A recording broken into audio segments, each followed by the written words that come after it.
Welcome to another episode of Clinically Pressed. Today I have Eddie Hodges and Aaron.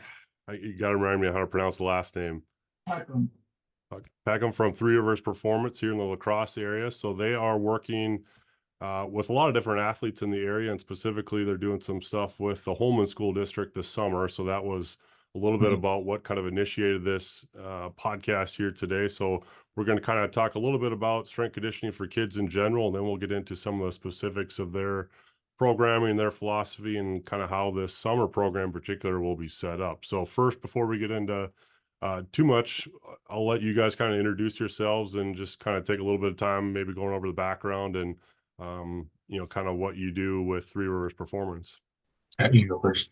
Yeah, so as you stated, my name's Aaron Peckham. I'm from Nakusa, Wisconsin originally, came over to the La Crosse area to study at UWL.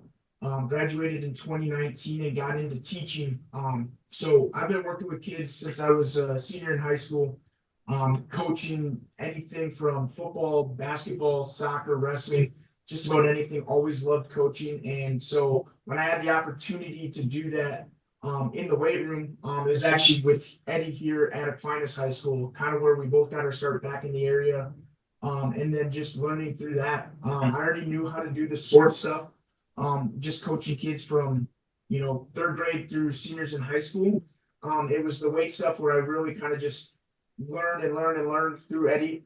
And then just went and got my credentials with USAW coaching certification in the last couple of years. And then just really hammering what we do here at Three Rivers Performance and growing that in my knowledge to helping assist them in building a speed certification as well. So pretty general right there, but a lot of my growth has happened in the last couple of years and working with a lot of athletes and really picking this guy brain to my right and what he's done. So as she kind of expands on, you'll kind of see where a lot of my knowledge has come from in the last couple of years. Awesome. Yeah. So my name is Eddie Hodges. I'm originally from Caledonia, Minnesota. My dad started up the strength conditioning program there back out of our garage in 1994. So I've had a huge extensive knowledge and being around the weight room quite a bit as I grew up. Got out of high school, wanted to be a cop, got rid of that, was still training kids on the side. And then went to Winona State, got my bachelor's and master's degree up there, worked with football team, worked with volleyball, gymnastics, soccer, a bunch of different types of programs up there. From there, went off to the 49ers, was there in the 2016 season. And then from there, went down to Arizona to work with a guy. His name is Ian Danny, who's personally trained a lot of NFL guys like James Harrison. He's also personally trained Mike Tyson and a bunch of other stuff. So been underneath his wing for the past 3 years, came back to this area, noticed a huge need of sports performance in La Crosse area. And I just thought our athletes in this area were getting underutilized with that in that world. So open up a small 1,000 square feet facility downtown La Crosse. And then my first school I reached out to was Aquinas. And then that's where I met Aaron. And then from there, just kind of pulled him into our facility and then just grew it exponentially from there. And now we're in an 18,000 square foot facility with indoor turf and wrestling mats. Have our own facility, have a chiropractor, have a PT in here, have a recovery room. And then we have a bunch of contracts out to other local high schools with Holman and then Sparta and a bunch of other stuff too. So a bunch of cool things going on here.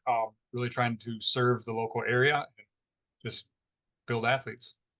Yeah, that's awesome. I know there's a lot of buzz around it too. I know people that have gone there love the new space, and I've already talked about how nice it is to have the extra space compared to, I think, what was the square footage in the first one you said? Pretty. Well, yeah, we had 1,000 the first year, and the second year we had about 2,200. So yeah 2,200 to 18,000 is quite a big deal.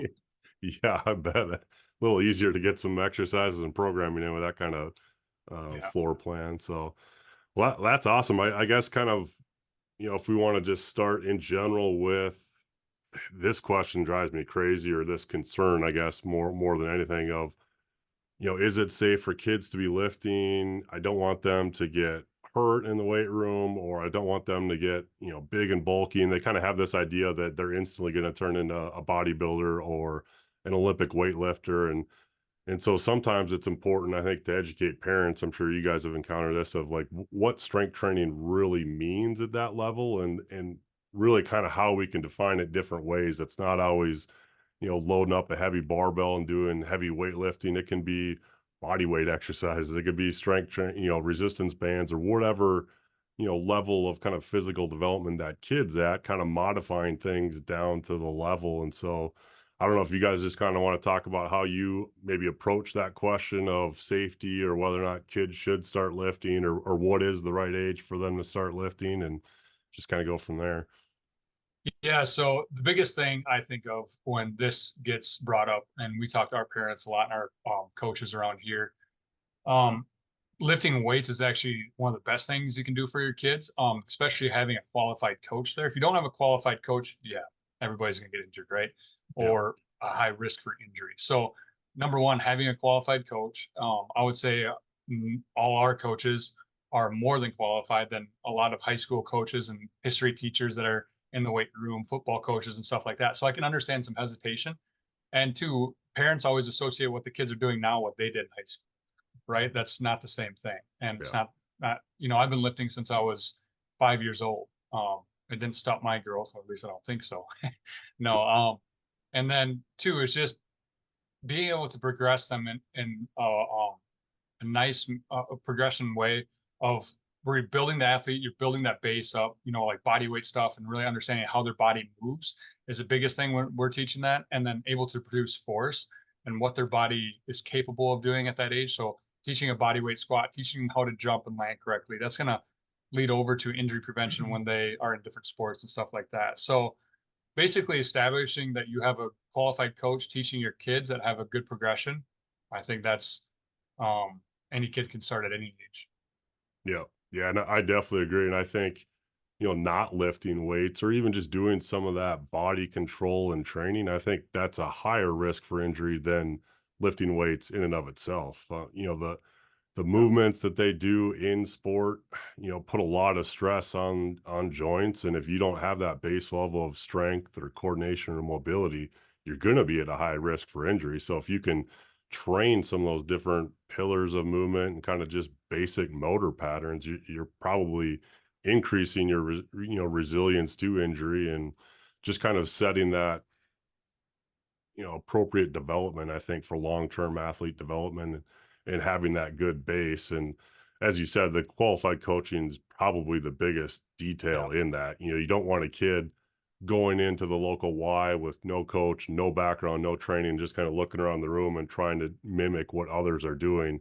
Yeah, that's probably a recipe for disaster, probably going to get hurt. There's probably not a lot of programming or, kind of periodization that they're following. So, yeah, there's definitely reasons for that to be of concern and probably not going to help them. And so again, it's kind of what are we talking about when we say kids lifting weights? Is it a supervised setting with proper training, supervision, and even the kid themselves? Do they have the emotional IQ to be in there, not goof around, not do stuff that they're not supposed to, and kind of follow the plan and follow the coach? And if you're checking all those boxes, I think it's a great thing for kids to be getting involved with. And again, I think you're probably reducing your risk of injury more than anything. Yeah. I agree with you. Um, and so I guess how do you kind of assess that incoming athlete and maybe kind of go through that evaluation process of where do we even start here with these kids? Are they more advanced and could maybe do some, higher levels of training, or do we really got to start at the beginning of just some basic movement abilities and patterns and just kind of how do you guys approach that? I sorry, I can't hear you too well. I don't know if you're a little bit too far from the mic. Better. It's perfect when Eddie talks. I don't know if he's got a different He mic by might him or just be what. projecting a little bit better. Yeah. There we go. Yep, that's better. But yeah, so I was just kind of stating whether it's a younger kid or a new athlete that we haven't trained before from a college setting, we really got to get a base of where they're at and kind of build from there. So we're going to start with the ground movements, and that might be a body weight squat, and then slowly transition into a PVC pipe overhead, or like a goblet squat, right? Slowly introducing that load. And like you said, we're working with third graders up to eighth graders, and it's going to be a huge difference. But what we've noticed is as long as they're doing similar movements in that same space, but educating them that hey, there's a progression to it, they really haven't fought that to where, well, I want to do what Jimmy's doing down there with a lot of weight. But it's like, no, this is what you're capable of doing. And, and you start to add in a little bit of resistance and difficulty to what they're currently doing. And they see that progression. They start to understand why they're doing it and why it's not like everybody else.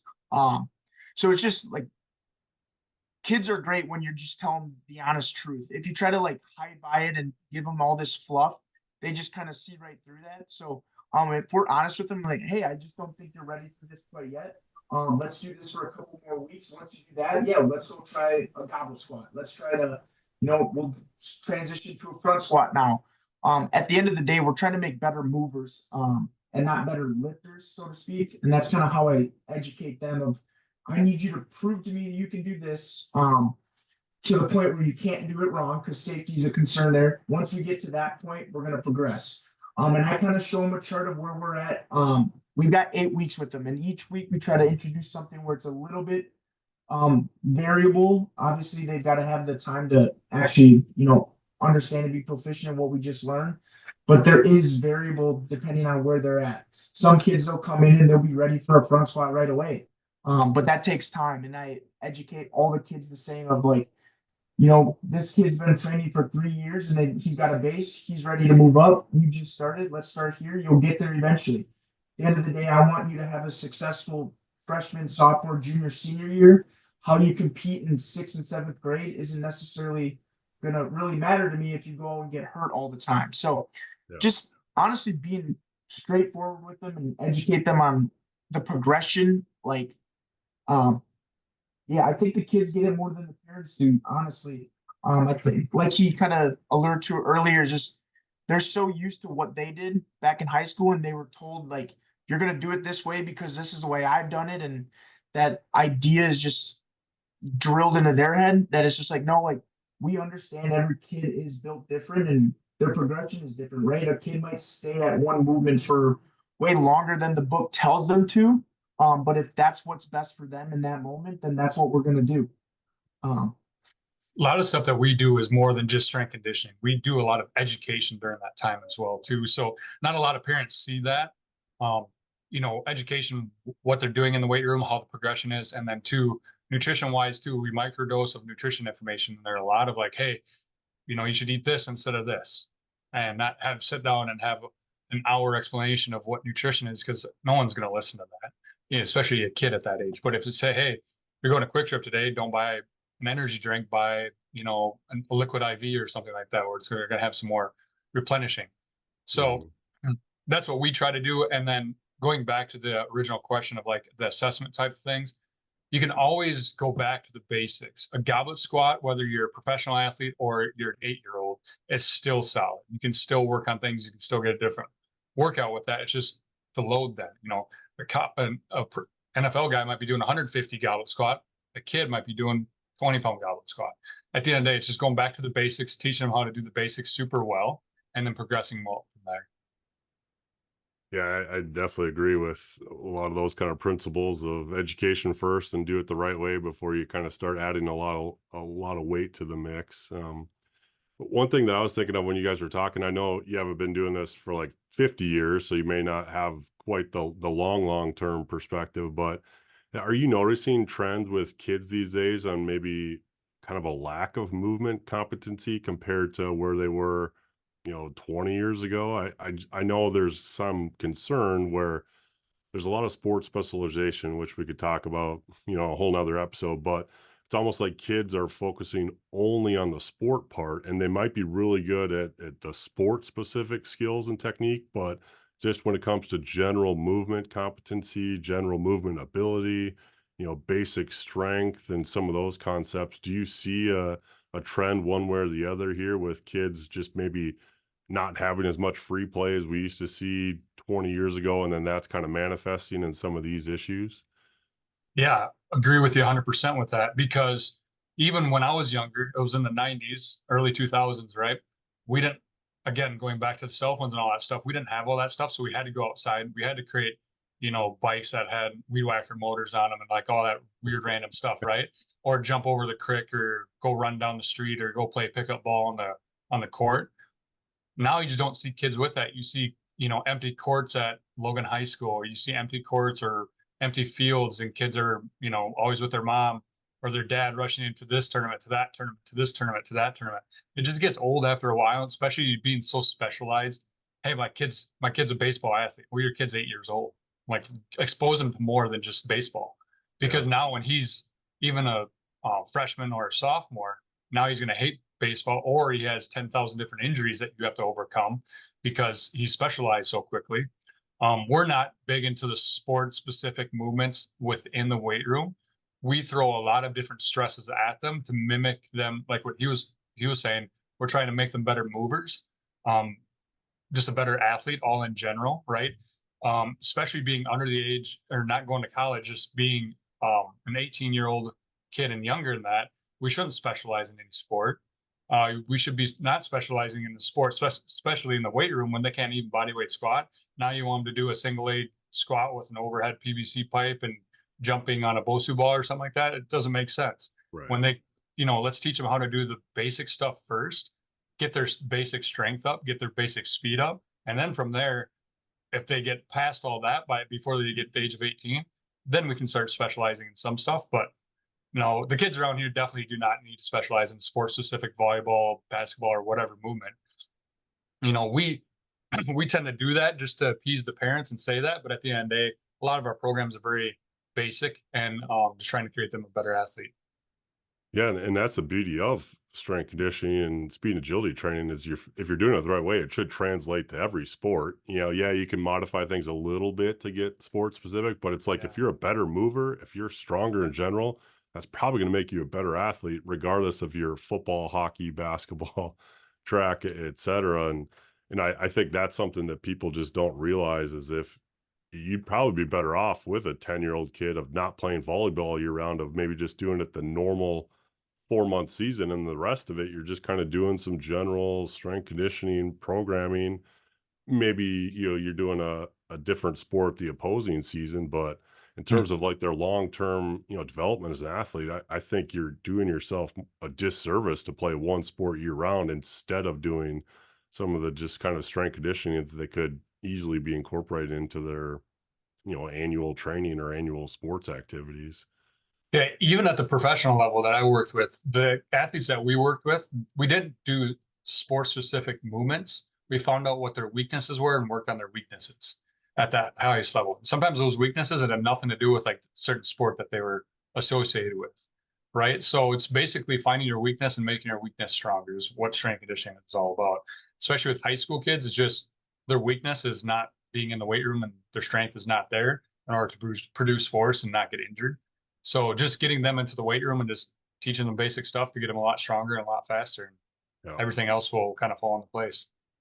Yeah, and I bet just education is so much of what you guys spend your time doing. And I even just think of my 10-year-old. She's a big track athlete, loves doing it, and her times haven't improved a ton from like the last year or so, but she's grown like 6 inches and put on a lot of just normal weight with that kind Yep. of rapid growth spurt.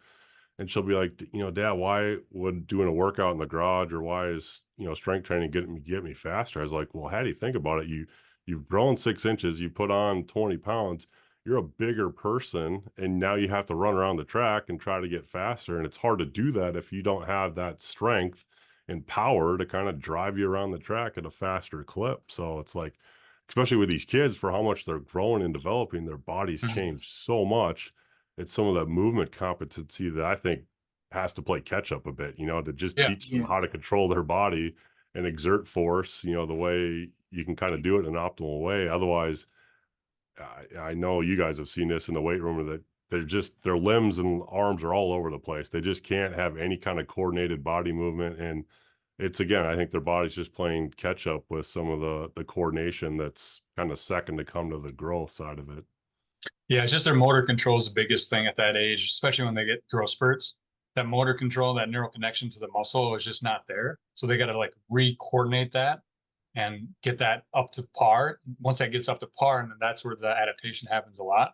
Some of those, even now, we have one of my cousins, he's really tall, but we just call him Gumby. I don't know if a lot of people know who that is, but basically it looks like a baby giraffe that just got out of the womb, right? And stood up and tried to walk. he just grew 6, 7 inches. So it's like, holy cow, we just need to do motor control again. And then from there, the base strength will come back up. So Absolutely. All right. Well, I say we kind of shift gears here, and I sent these guys a couple of questions that I've gotten from parents, and so the next segment here will definitely kind of pertain to the summer programming side of it. But just some of the things that people have asked me of, like, what does a day look like here? So what exercises are they going to be doing? What if they've never lifted weights before? How do they start? Or is someone going to not literally hold their hand through this process? But I think there's just some apprehension of sending a young third or fourth grader into this when they have no idea what strength training is. So I don't know if you guys just want to start there of what this summer program is going to look like. I think focused a little bit more on the younger ages. yep. Yeah, so typically, first off, we've got 4 or 5 coaches of our staff, interns, paid coaches, all in that space. So the ratio of the kids to coach is definitely in their favor. So right, the coach is always going to constantly, not necessarily holding their hand like you said, but when you can visibly see a kid has a question, it kind of, you get that weird look on their face, or like, I just don't know what I'm doing. So a coach is constantly looking for that to be able to direct right in the moment versus after the fact where your kid might have questions. What we're going to do is we'll transition from the track where we're focusing more on speed, plyometrics, right? That body weight control and technique, right? That's going to drive everything for sport, is how are you using your body and those forces when there's really nothing in the way. So it's just you and the turf or the track. Then what we'll do from there is we'll transition, and whether that's an upper body day or a lower body day, and teaching them what those muscle groups are. But then creating it in an environment where it is learning those progressions. So we might start with pull-ups and push-ups on the upper body days and slowly transition into dumbbell work. And then again, right, with the squats, it might be with the PVC pipe, learning Olympic progressions, or just basic squats going into a goblet squat. So every day is a little bit different in what we're doing. And then, like we said, we love to teach.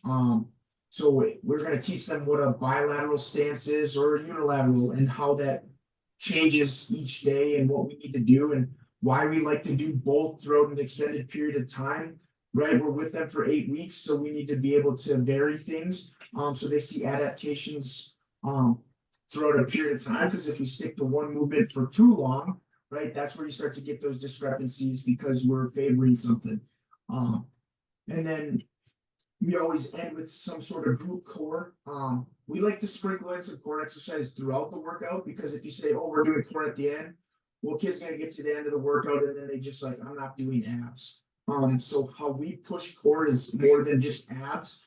So we sprinkle that in without.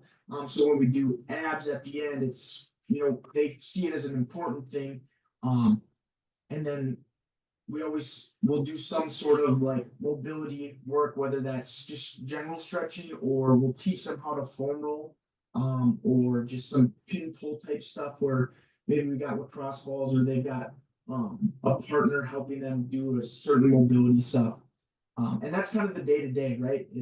We're a speed based program. We're always going to focus on speed and agility, slight conditioning stuff depending on the athlete. Right, I feel like those younger age kids, they should be running around enough in high energy that their conditioning is kind of through their play. And even for the high school kids, right, if they're in activities, we like to say, go use that at practice, and we give a full effort at practice.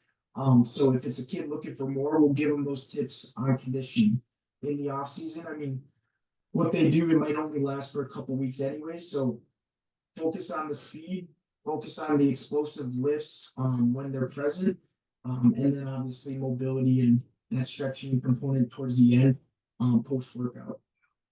Awesome. And I know in the email that at least got sent out to the parents, I believe you had it separated pretty specifically for age groups, right? Was it third and fourth grade together? Can you walk through how you're kind of splitting that up from an age point standpoint? Yeah. So just for anyone that's not familiar with Holman High School, they've got 27 stations in their space. It's a phenomenal space. It's probably better than some of the D3, even D2 colleges in the nearby area. So we're able to utilize a ton of space, so we can actually split those kids up. Though the session is 3rd through 8th grade, we're gonna be sectioning it off by their specific age group, working with 1 to 2 coaches per group. So say I've got the 3rd and 4th graders, I'm gonna be doing more, maybe it's animal-based movements where they're crawling, squatting, just their body weight, climbing on some monkey bar type stuff. Where the older group is starting to transition into more of a goblet squat because they're proficient enough in that movement where they're going to add some load. So again, they're all in the same space. They can see that older group way at the end, but they know I'm their coach in that session. It's got a small group of maybe 10 to 15 kids, but we're separated, so they know my attention's fully with them as well. So they kind of respect that as like, oh, I get a coach to myself. That's awesome. Yeah, and I think that was kind of where people were a bit confused or just curious how that was going to set up, because I think you see that 3rd through 8th, and they're like, "Geez, I don't want my 3rd grader lifting with an 8th grader," or even I'm Yeah. sure older kids are in the weight room throughout the summer too. And so I think that was kind of how they were wondering logistically of how would this be set up into what they assumed would probably be smaller groups like that and kind of Yeah. a smaller group training format. So yeah, that's awesome to hear that it'll kind of be set up that way. And I like the group training aspect. I think you just get more motivation out of it, and you kind of get to hang with your friends and suffer together and build that kind of camaraderie a bit. But I just think kids get more out of it doing it that way. And like you said, that weight room's so nice and big. I actually think it is an advantage to be able to look down the squat racks and see, oh look, the older kids are getting after it too. They're clearly putting in the time and effort, and maybe I can get to that level, if I stick with it and stuff. So I think that's a great kind of setup to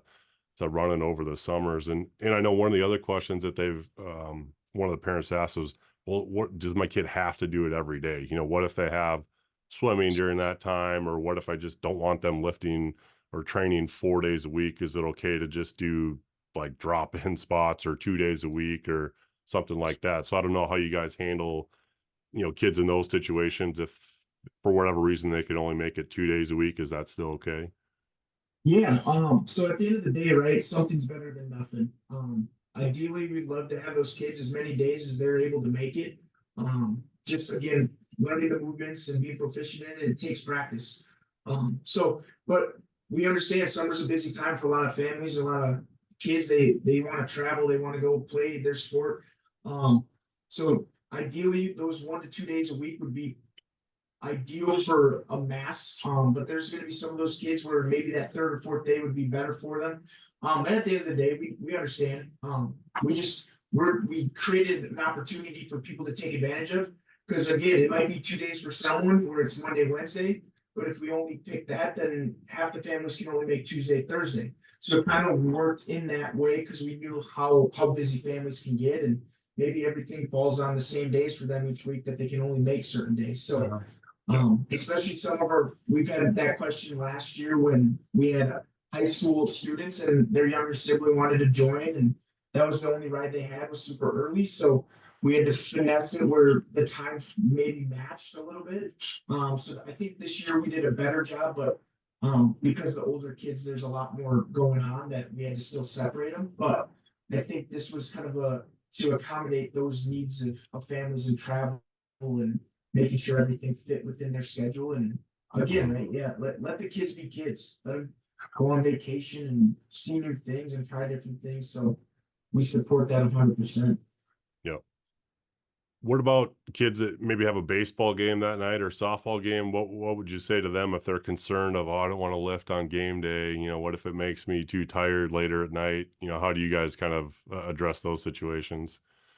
Yeah, I jokingly say, Michael Jordan lifts the day of games, right? But again, that's years of practice. It takes practice to be able to do that, and different mindset for different people, and you gotta figure out what your body is even capable of doing. So what I would say is try to get to a routine where you can do that. But communication, right? That's a great time to help your kids learn the skill of communication of like, hey coach, got a big game today. We got to travel out of town. What should I be doing different? And that's where we can educate them is like our out of season training is way more intense than our in season training for a reason. but we still Mhm. train in season. So this is a time for them to learn that before it's a sports season. And just say, hey, I want you to focus on this movement. We're going to go a little bit less volume. Intensity is going to stay up, and that's going to reduce that fatigue and that soreness that they're going to feel at the game day. But it's going to ramp up their central nervous system, and they might even feel better going into that game later that night. Yeah.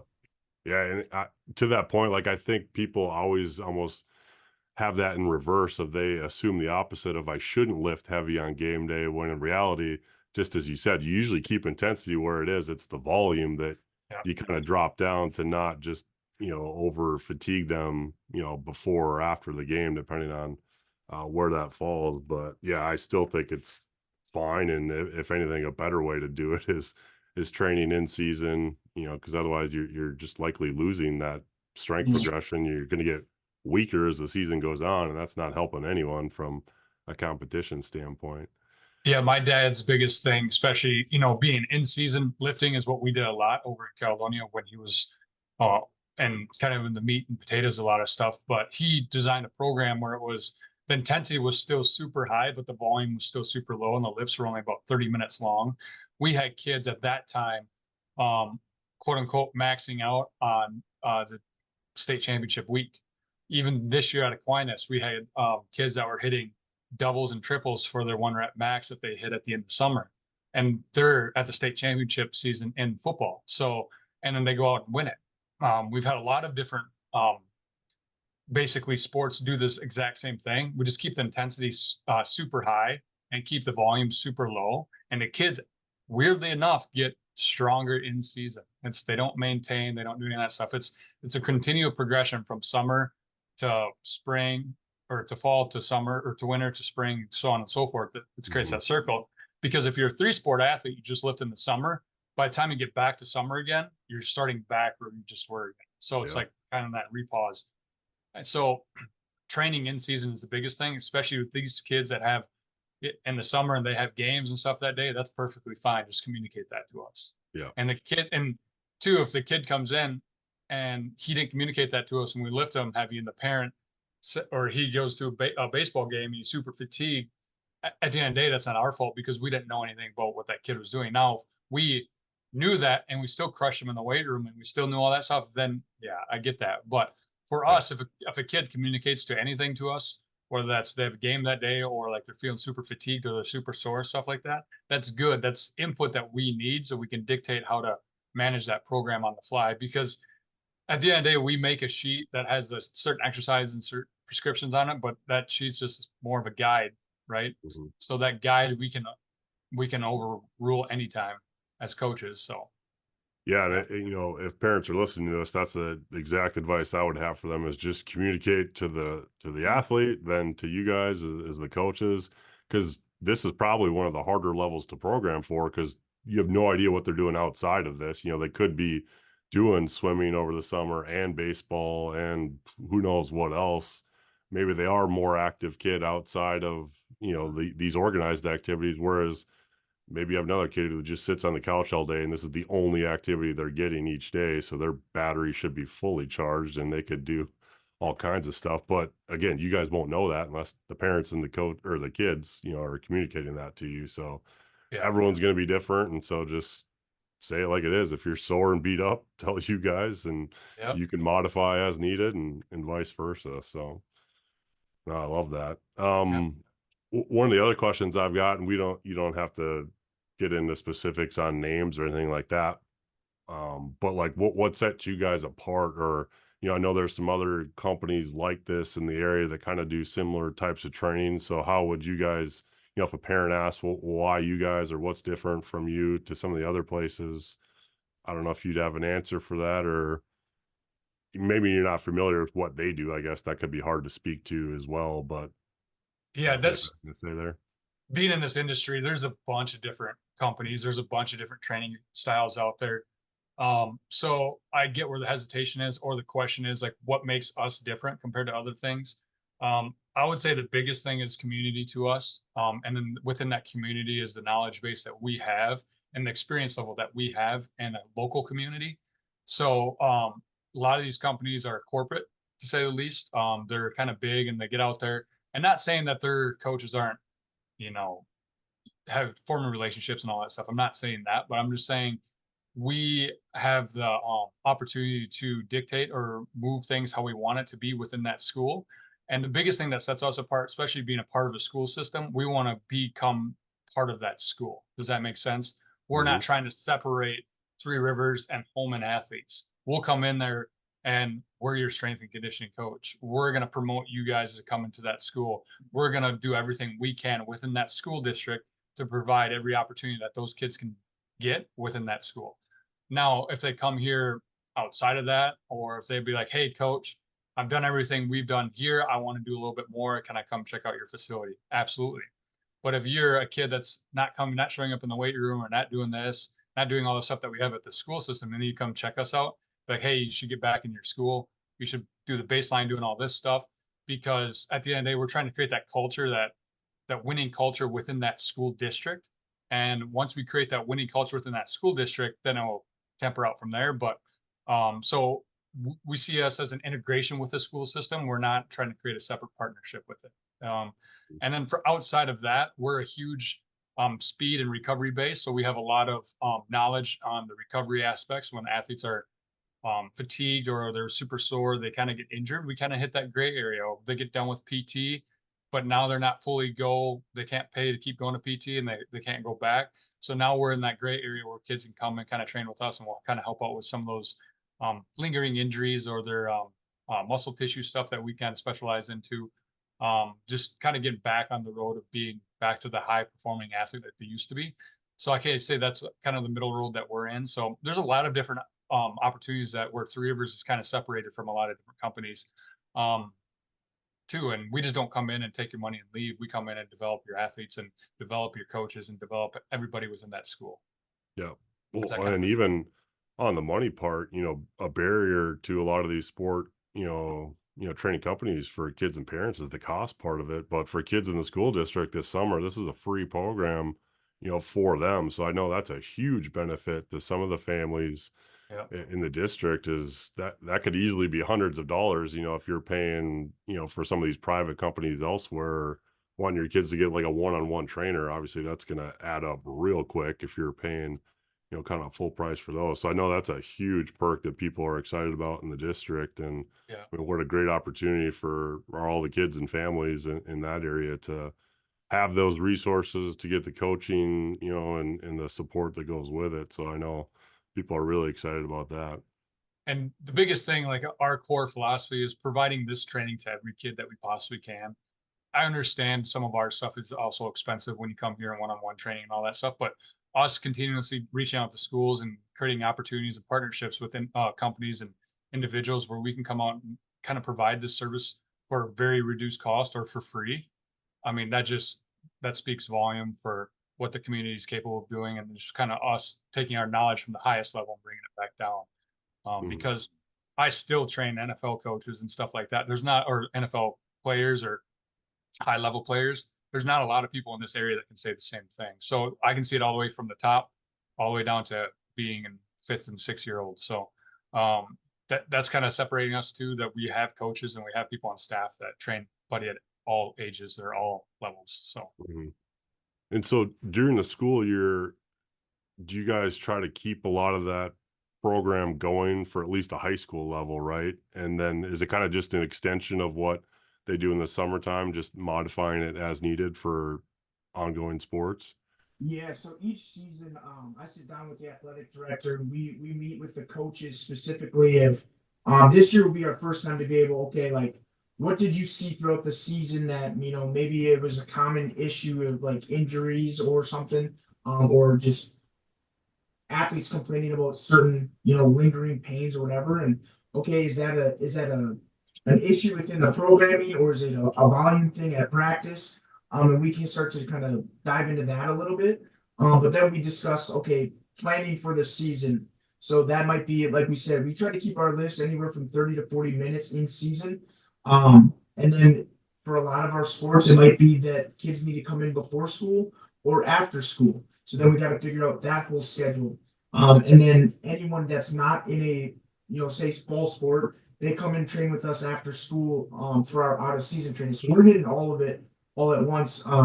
Really trying to give the opportunity to those in season athletes the best we can, but also developing the out of season athletes so they don't have to go anywhere else but school. So this last fall we've had myself and two other interns constantly walking around the room and working with those athletes. And just like we said, we just want to develop those kids in the space that I think right now is maybe they take for granted. Like if you look at some of the other area schools, for like, especially at Holman, like they've got a great facility, and I just don't know if they know how to use it. So having us in there during the school year is just educating them of like, hey, we can really use this for your benefit, and just educating them, and a lot of it's just been educating the coaches because they're like, yeah, we lift sometimes in season, but we just don't know what to do with our kids, and just that's perfect. If you don't know what to do, just hand them off. Obviously, like that's what we're gonna do. But if at any point you say, the kids look a little sluggish this week, or we got 3 games this week, what should we do? We constantly are in communication with our coaches of like kind of taking things off or adding more because they've got certain things going on. And again, like just being in that cohesive like unit of coaches. I might not coach your sport, but you don't need to coach the weight room either. But we need to work together so the kids know that we're on the same page. Yeah. And so is that mostly for the high school level currently? Like going into the fall, right? It would just be for kind of high schoolers to continue that at the high school weight Yeah. room? So we started with just the high school right away, and then late in the fall we actually were in contact with the middle school. So we were over there 3 days a week. We did 2 days of weight training, and then on Wednesdays we did like we performance stuff where it was like more plyometric, speed based, just kind of that realm of things, and then but 2 days in the weight room as well over there. We were only there in the mornings, is what they already had set up. And just with the how busy our coaches were at the high school in the afternoon, we weren't able to send anyone over there. But that's something that we want to eventually progress, right? Right? Maybe we go over there and we do a clinic for the coaches, or the middle school football players are starting to lift in season, so they get an idea of what that's like, and then it transitions into basketball and track or whatever it might look like. But getting our foot in the door of just training in the mornings to provide that opportunity was huge. And to the point where they're looking at, trying to get all of this stuff in the summer at the high school so they can get used to us. And then maybe they're like, hey, I want to continue that in the fall. Mhm. So Because otherwise, let's say a fifth grader really likes the summer program, wants to kind of keep doing it. Their best option would probably be to seek you guys out of your facility as kind of like an after school training yeah, option. at the moment that's kind of I believe the middle school is 6th through 8th grade. Yep. So anything younger than that, we really don't have the option at any of the area schools. So yeah, reaching out to us.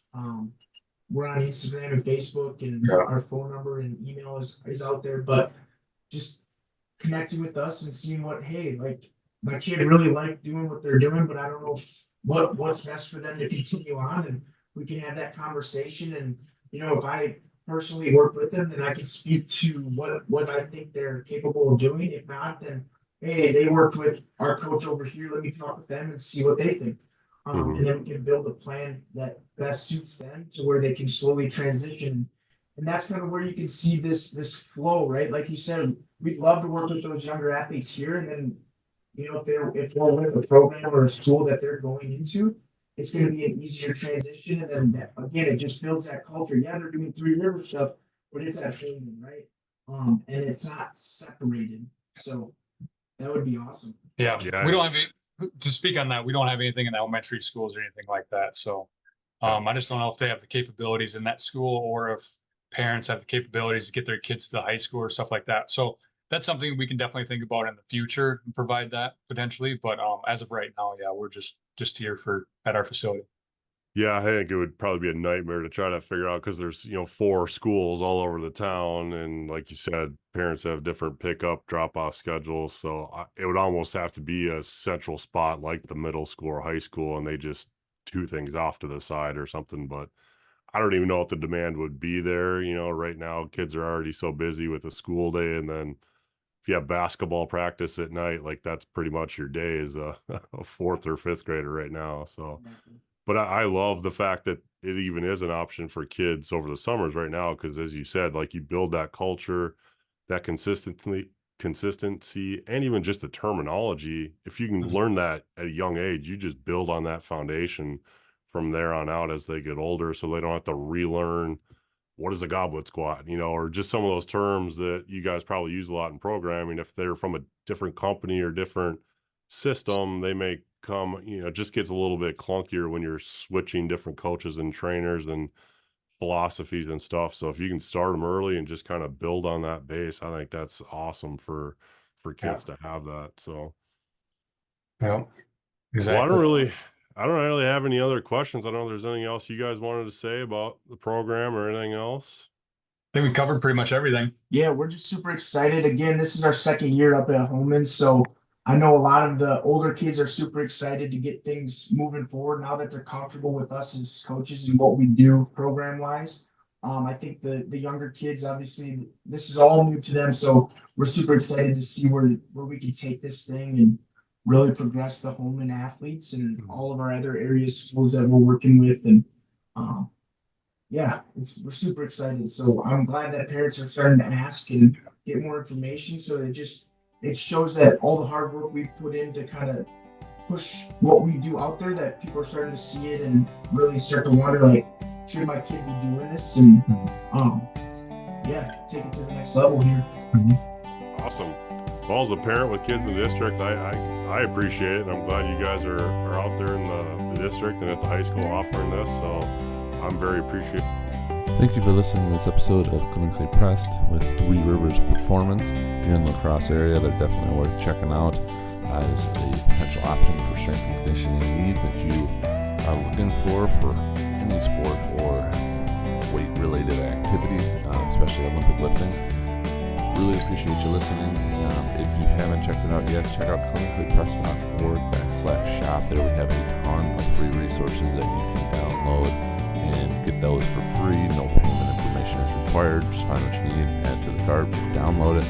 Plus find all episodes of the podcast there. A bunch of other information, places to contribute to the things we're trying to do positively in the community to help keep athletes safe and make the complicated simple. So thank you again for listening, and we'll catch you at the next episode.